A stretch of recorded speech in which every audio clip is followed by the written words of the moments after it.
तो दोस्तों फाइनली यहाँ पर गैस टरबाइन रिसर्च एस्टेब्लिशमेंट की तरफ से एक बहुत ही बड़ी अपडेट कावेरी इंजन को लेकर आ रही है और ऐसे में मीडिया रिपोर्ट्स की तरफ से ये बताया गया है कि गैस टरबाइन रिसर्च एस्टेब्लिशमेंट को कावेरी इंजन का जो नया बैच है वो रिसीव हो चुका है। और अब दोस्तों यहाँ पर बता दें कि गैस टरबाइन रिसर्च एस्टेब्लिशमेंट का यहाँ पर नेक्स्ट जो प्रोसेस है वो इसके टेस्टिंग को लेकर रहने वाला है और उसके बाद में इसका सर्टिफिकेशन कराया जाएगा। और ऐसे में आप मानकर चलिए कि जब इसका सर्टिफिकेशन करा लिया जाएगा तो सर्टिफिकेशन यहाँ पर कंप्लीट होने के बाद में हमारे तेजस MK-1A के अंदर इसका इंटीग्रेशन कराकर चेक किया जाएगा। अब यहाँ पर रिपोर्ट्स में बताया जा रहा है कि ये डेवलपमेंट इतना ज्यादा महत्वपूर्ण क्यों है, इस बात का अंदाजा आप इसी बात से लगा सकते हैं कि ड्राई कावेरी इंजन प्रोग्राम हमारे 2 से 3 एयरक्राफ्ट प्रोग्राम के लिए बहुत ही ज्यादा इम्पोर्टेंट है। ऐसे में दोस्तों हमने पहले भी बताया हुआ है कि घातक अनमैन्ड व्हीकल के अंदर भी इसको लगाया जाएगा, साथ ही तेजस के अंदर इसको लगाया जाना है। लेकिन यहाँ पर सबसे जो प्राइम एप्लीकेशन है वो घातक अनमैन्ड एरियल व्हीकल है, जो कि भारतीय वायुसेना के लिए काफी ज्यादा महत्वपूर्ण है। और इस प्रोग्राम में 1 दशक का यहाँ पर डिले आपको देखने को मिला है। आपको बता दें कि इस इंजन को लेकर काफी लंबे समय से काम चल रहा है और GTRE इसके ऊपर बहुत लंबे से काम कर रही है। और ऐसे में देखा जाए तो अभी भी इसकी थ्रस्ट को ज्यादा नहीं बढ़ा पाए हैं, लेकिन फिर भी इसको इतना कैपेबल बना लिया गया है कि हमारे जो घातक अनमैन्ड एरियल व्हीकल है उसके अंदर इसको इस्तेमाल कर पाएंगे। और इस समय गैस टरबाइन रिसर्च एस्टेब्लिशमेंट लगातार इस टेक्नोलॉजी को मैच्योर करने में लगी हुई है। अब यहाँ पर अगर रिपोर्ट्स की बात मानी जाए तो रिपोर्ट्स का यहाँ पर कहना है कि सर्टिफिकेशन प्रोसेस एक बार जब कंप्लीट कर लिया जाता है तो उसके बाद में गैस टरबाइन रिसर्च एस्टेब्लिशमेंट के द्वारा जो आफ्टर बर्निंग मॉड्यूल है वो भी कावेरी ड्राई इंजन के अंदर इंस्टॉल किया जाएगा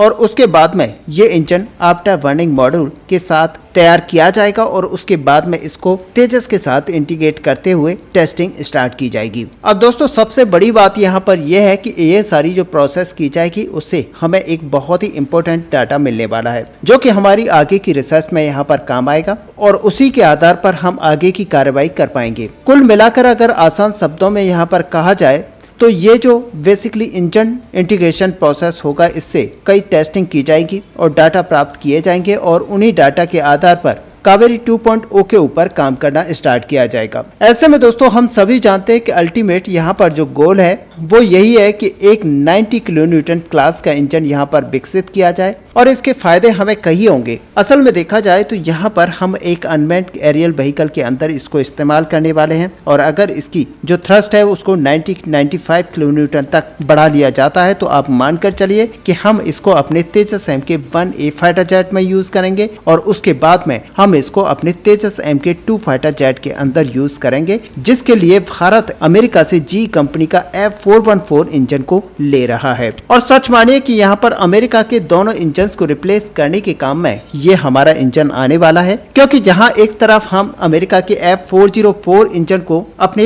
तेजस MK-1A फाइटर जैसे रिप्लेस कर पाएंगे, तो वहीं पर आने वाले समय में तेजस MK-2 के अंदर जो F414 इंजन लगाया जाएगा उसको भी यहाँ पर रिप्लेस कर पाएंगे। और ऐसे में आप मानकर चल सकते हैं कि ये भारतीय वायुसेना के लिए एक तरह से देखा जाए तो बहुत ही महत्वपूर्ण इंजन होने वाला है, क्योंकि मीडिया रिपोर्ट्स की बात अगर माने तो भले ही भारतीय वायुसेना इस समय F404 IN-20 इंजन का इस्तेमाल अपने तेजस MK-1A फाइटर जेट के अंदर कर रही है, लेकिन भारत की जिस तरह की हॉट और ह्यूमिडिटी के साथ कंडीशंस हैं उसको देखते हुए ये कहा जाता है कि इनमें तकरीबन 10% का जो थ्रस्ट ड्रॉप है वो यहाँ पर देखने को मिलता है। लेकिन कावेरी इंजन को इस तरह से विकसित किया जा रहा है कि ये भारत की हॉट और ह्यूमिड कंडीशंस में भी काफी अच्छे से परफॉर्मेंस कर पाएंगे और इसमें जो परफॉर्मेंस ड्रॉप की जो समस्या है वो भी हमें देखने को नहीं मिलेगी। और यही वजह है कि गैस टरबाइन रिसर्च एस्टेब्लिशमेंट इस समय पूरी तरह से परिश्रम कर रही है और इस इंजन को बनाने पर अपनी पूरी कोशिशों को लगा रही है। ऐसे में दोस्तों एक चीज तो आप मानकर चलिए कि आप जब तक एरो इंजन टेक्नोलॉजी को विकसित नहीं कर लेते हैं तब तक हम 100% जो आत्मनिर्भरता है भारत की वो यहाँ पर रिसीव नहीं कर सकते और भारत पूरी तरह से दूसरे देशों से इंडिपेंडेंट नहीं हो सकता, क्योंकि क्योंकि एरो इंजन को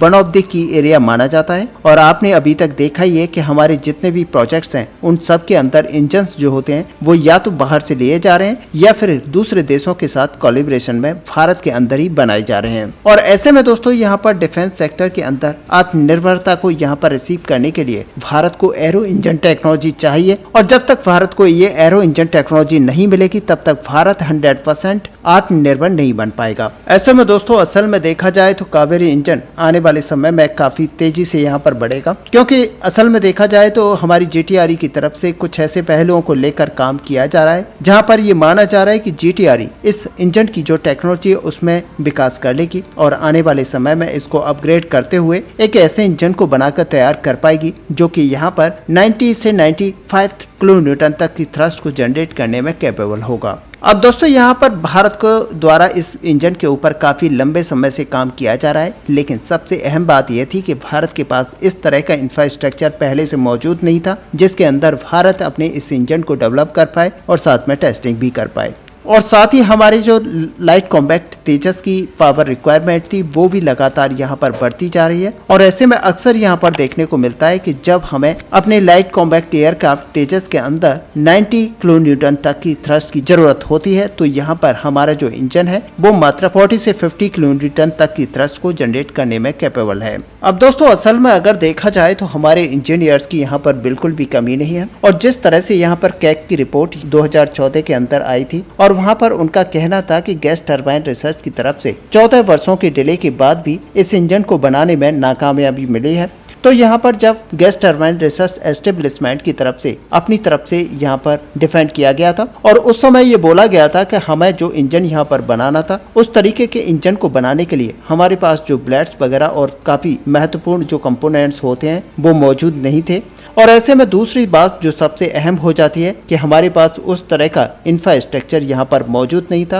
और उस तरह के हमारे पास टेस्ट पैड मौजूद नहीं थे जो कि इंजन को यहाँ पर टेस्ट कर पाते। और दोस्तों किसी भी काम को करने के लिए महत्वपूर्ण पार्ट्स का होना बहुत जरूरी है और इसी के चलते यहाँ पर अगर देखा जाए तो गैस टरबाइन रिसर्च एस्टेब्लिशमेंट जिस तरह से हमारे इस इंजन के ऊपर काम कर रही थी तो उसके पास भी एक सही तरीके का इंफ्रास्ट्रक्चर और साथ में एक टेस्टिंग पैड जो कि भारत के लिए बहुत ही ज्यादा जरूरी हो जाता है। अगर वो होता तो शायद यहाँ पर हमारे जो गैस टरबाइन रिसर्च एस्टेब्लिशमेंट के इंजीनियर्स हैं वो कुछ आगे होते। और ऐसे में आप मानकर चलिए कि ये सारी चीजों के होने के बावजूद अगर भारत इस इंजन को बनाकर तैयार कर लेता तो आज की जो सूरत है वो काफी डिफरेंट होती और भारत एक तरह से देखा जाए तो इस पूरे क्षेत्र में यानी कि डिफेंस के क्षेत्र में आत्मनिर्भरता हासिल कर सकता था। वैसे दोस्तों असल में आप ही बताइए, क्या हमारे इंजीनियर्स जो कि गैस टरबाइन रिसर्च एस्टेब्लिशमेंट के अंदर काम कर रहे थे उनकी तरफ से कोई काम नहीं किया गया या फिर उनकी तरफ से एक अच्छी चीज को यहाँ पर सीखा गया और आने वाले फ्यूचर में वो इसको इम्प्लीमेंट करेंगे और आने वाले समय में मानकर ये चल सकते हैं कि इंजन को नए सिरे से यहाँ पर बनाकर तैयार कर लिया जाएगा। और अब आप मानकर चलिए कि कावेरी इंजन जो कि 2.0 होने वाला है उसकी थ्रस्ट यहाँ पर 90 से 90 किलो न्यूटन तक की होने वाली है और ये अमेरिकन इंजन को यहाँ पर क्लियरली रिप्लेस करने वाला है। लेकिन फिर भी यहाँ पर ये मानना होगा कि भारत को अभी इसमें थोड़ा सा समय लग सकता है और ऐसे में 4 से 5 सालों का समय यहाँ पर भारत लेके चल सकता है जब हम यहाँ पर इस इंजन को डेवलपमेंट में भेजेंगे और तब जाकर हमें पता चलेगा कि असल में इस इंजन को किस तरह से कैपेबल बनाया जा चुका है और भारत अपने फाइटर जेट के अंदर इसको इम्प्लीमेंट करना स्टार्ट कर देगा। ऐसे में दोस्तों इस टॉपिक को लेकर यहाँ पर आपका क्या व्यू है, आप अपना व्यू हमें कमेंट में लिखकर जरूर बताएं। साथ ही अगर वीडियो आपको अच्छी लगी हो तो लाइक और शेयर करना ना भूलें। मिलते हैं नेक्स्ट वीडियो में, तब तक के लिए जय हिंद जय भारत।